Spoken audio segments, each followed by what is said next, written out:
video assignment, and today I'm going to be leading a session with one of our clients here named Jackie. So Jackie, tell everyone a little bit about yourself and what your goals are for Steps Wellness.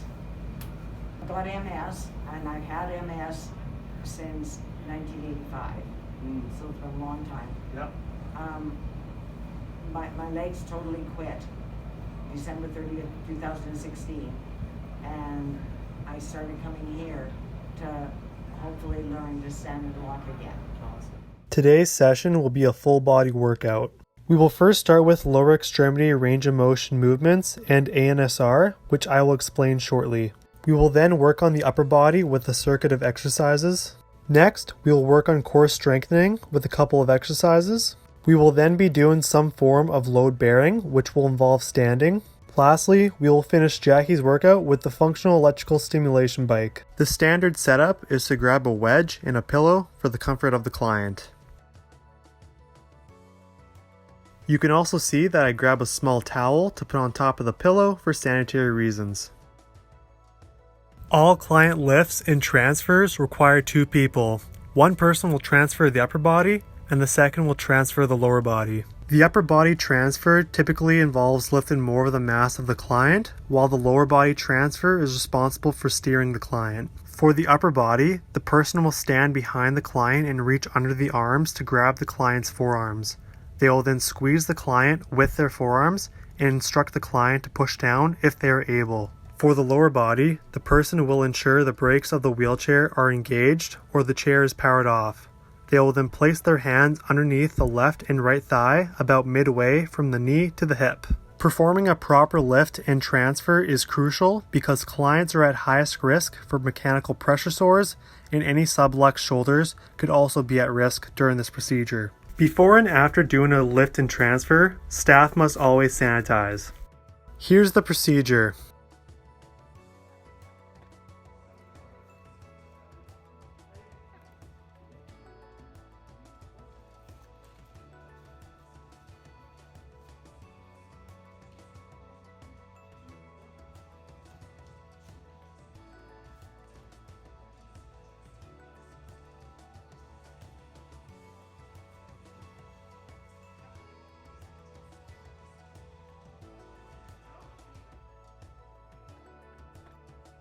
To start, I do some lower extremity stretching to warm up the muscles by increasing blood flow and neural firing activity. This is especially important because Jackie spends most of her day in a wheelchair, so this is an excellent way to stretch out the muscles that are constantly in a shortened position. Next, we do ANSR, which stands for Active Nervous System Recruitment.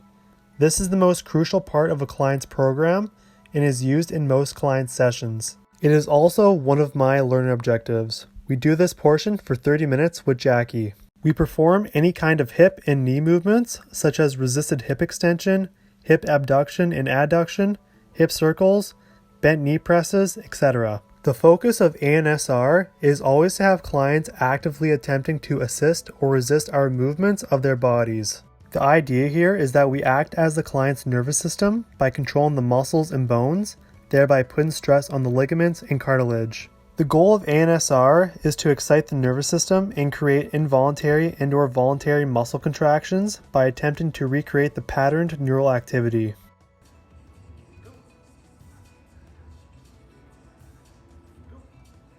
You can hear me cueing Jackie on when to bring her leg in.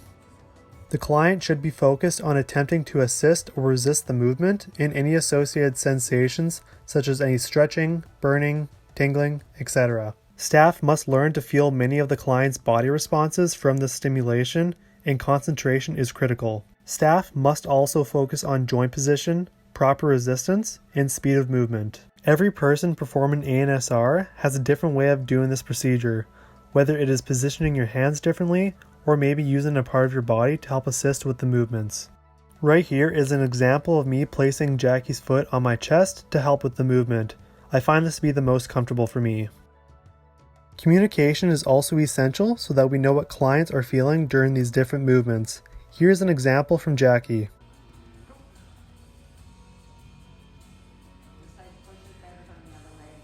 Doesn't pull them good? Right, okay. Right here, I'm cueing Jackie to bring her knee to her head.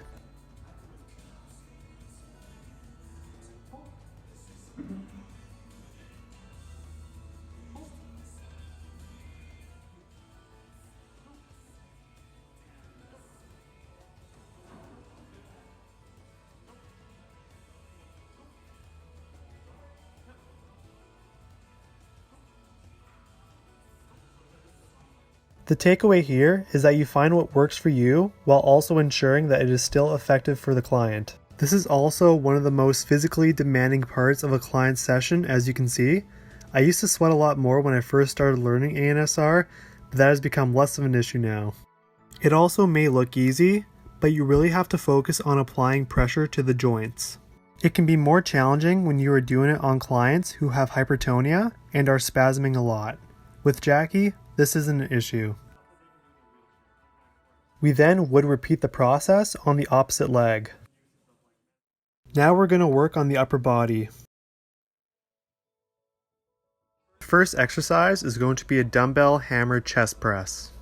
You grab 2 dumbbells with your palms facing the midline of your body. Start with the dumbbells right beside the chest and in alignment with your shoulders.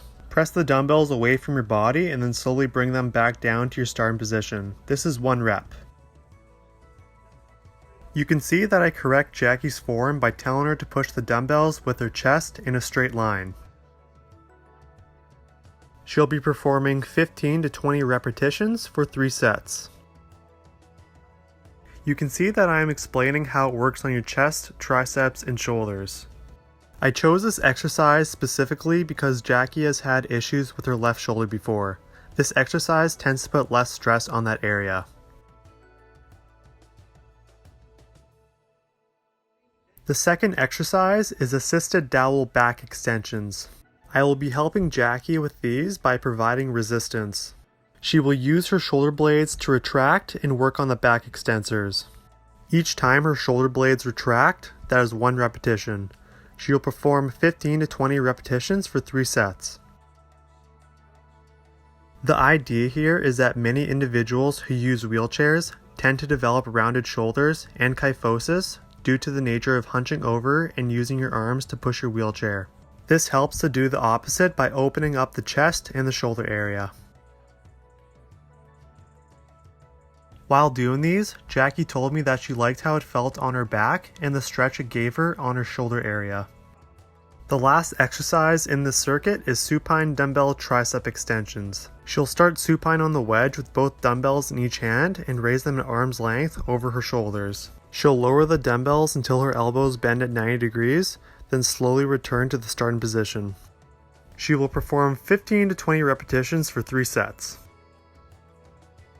I chose this exercise because it is relatively safe to perform in a supine position. Developing her tricep strength will be helpful for shoulder and arm stability.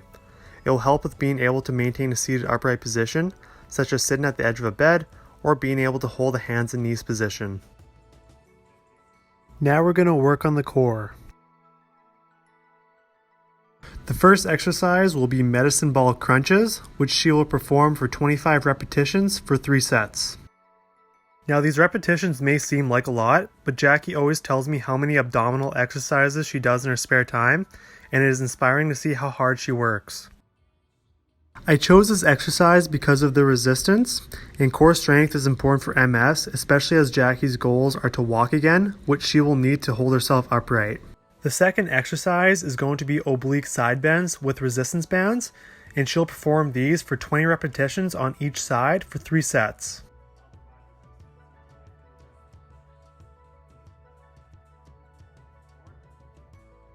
I chose this exercise through experimentation in my alone time, and I wanted to put a twist on a common abdominal exercise. This contributed to my learning objectives, which was to come up with creative exercise prescriptions for clients. Once you are done at a station in the facility, it is very important to sanitize your area and the equipment used. Not only because of COVID-related concerns, but also because we deal with vulnerable populations where other pathogens could be harmful. Load bearing is also another important component of a client session. Here, we are doing squat rack standing. To set up, we grab a yoga block, an Egoscue block, a belt to wrap around the ankles, and a rolled up yoga mat to put pressure in the knees, which will help them maintain the standing position. When a client is ready, they'll extend their arms forward if able to hold onto the bar, and then with our assistance, we help them stand and hold the position till they fatigue. We hold our hands at their hip region, and we are looking to make sure that their body segments are stacked, meaning that the shoulders, hips, knees, and ankles are in alignment for maximum stability. You can see that I glanced at the mirror on my right to help me in making sure that the client is stacked. It also allows me to cue them, such as asking them to shift their hips more forward or shift their hips to the left or right. You can see that Jackie is testing her balance by holding up one arm. Communication is very important here, and this requires a lot of concentration from the client to hold this position. When the client is ready to sit, we help guide them back down into a seated position.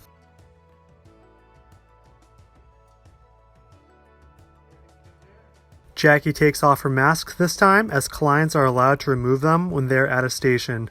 Staff are still required to wear one. Here is footage of me in action. Just a little more. Yeah. How's that feel? Feel good?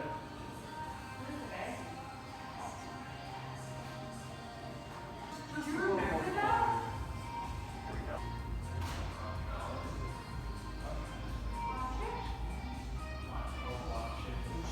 Just a little to your right. Yep. Really good.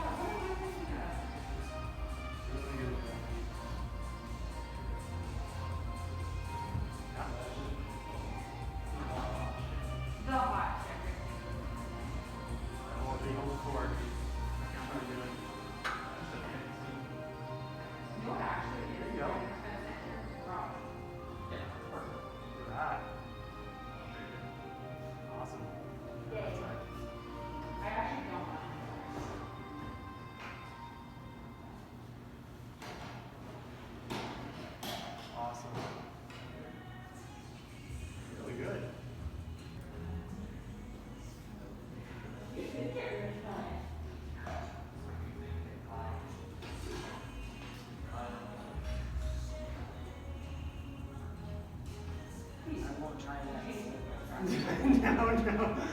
Yeah, don't want to hit your face into this thing.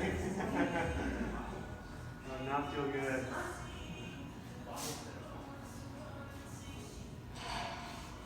Shift hips just a little forward. Can you let go? You have your hips. Okay.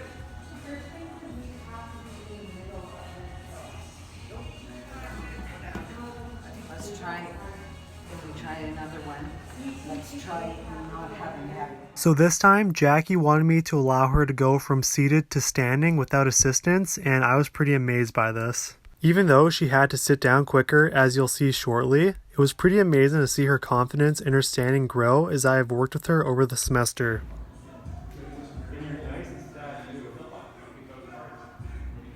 How's it feel for you? Good. Awesome.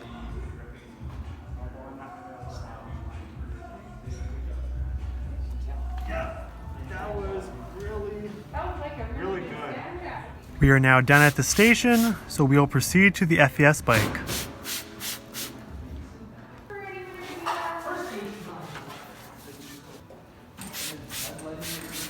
Functional electrical stimulation applies low-level electrical pulses to paretic or paralyzed muscles to restore or improve their functional capacity. It allows people with little to no voluntary leg movement to pedal on an exercise bike with electrical pulses transmitted through electrodes to the leg muscles. This evokes coordinated contractions in a pedaling motion that mimics voluntary exercise with improvements in muscles, bone, cardiovascular health, and increased motor function for people with stroke, multiple sclerosis, and spinal cord injuries.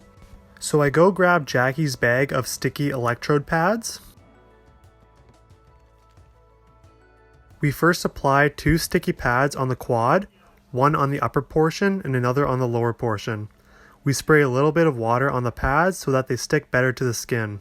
We then apply 2 more on the hamstrings, one on the upper portion and another on the lower portion again.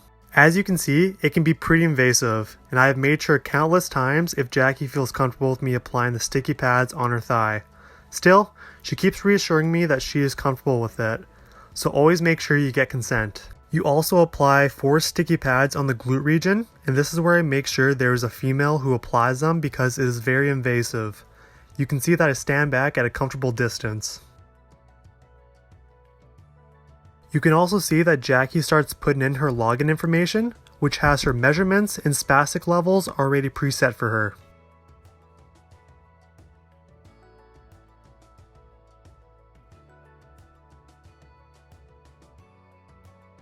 We then place an Eric's pad on her back so that she is closer to the pedals. We then strap her legs into the bike.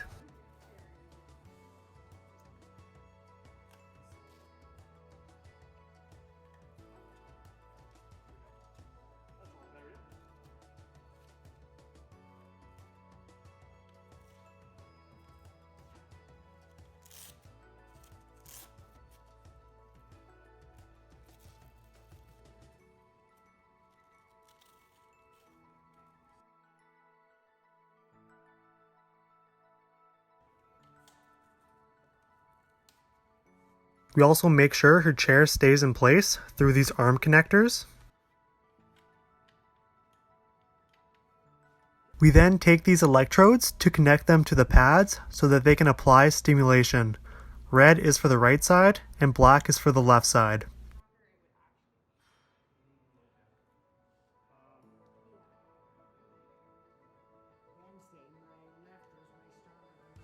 I was actually impressed with myself with how fast I was able to set her up on the FES bike, which was one of my learner objectives to focus on. I used to be much slower, but I have managed to get better and faster at it through practice. Once we are done, she begins her warm-up, and if all the regions light up white, then it tells us that all the electrodes are correctly connected.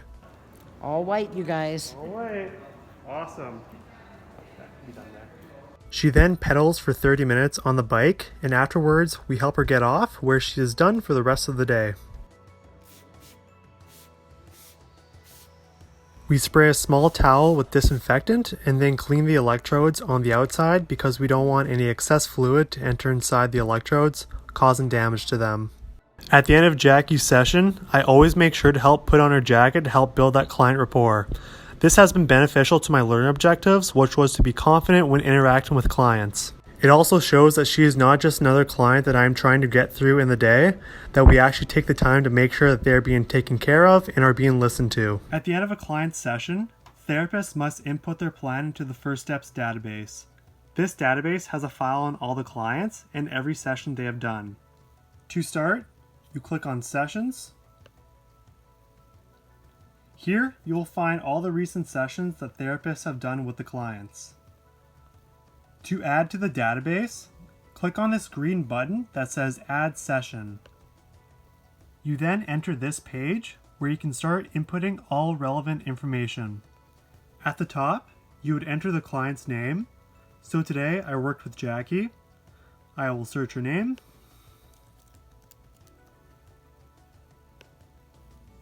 The date will be the most recent. You can change it if you forgot to add a client session on a particular day. Here's where you would input the workout you administered to the client. Next, you would input which therapist the client worked with today. In this case, it was me, the fieldwork student.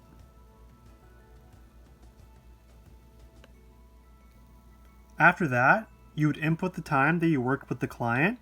So today, I worked with Jackie from 10 a.m. to 12 p.m. Lastly, you can add any relevant comments you'd like to bring attention to from the session. It can be an example such as, Jackie did excellent with her squat rack standing today. She was testing her balance by holding onto the bar with one hand, so it would be great to encourage that for her next time. Or it can be things such as, Jackie was saying that her left leg was feeling stiffer than usual today, so we took it easier on that leg. Check in to make sure her left leg feels better the next time she is in. Then, we would submit all this information into the database and carry on with the rest of our day. Thank you for watching my Doing What You Do video presentation.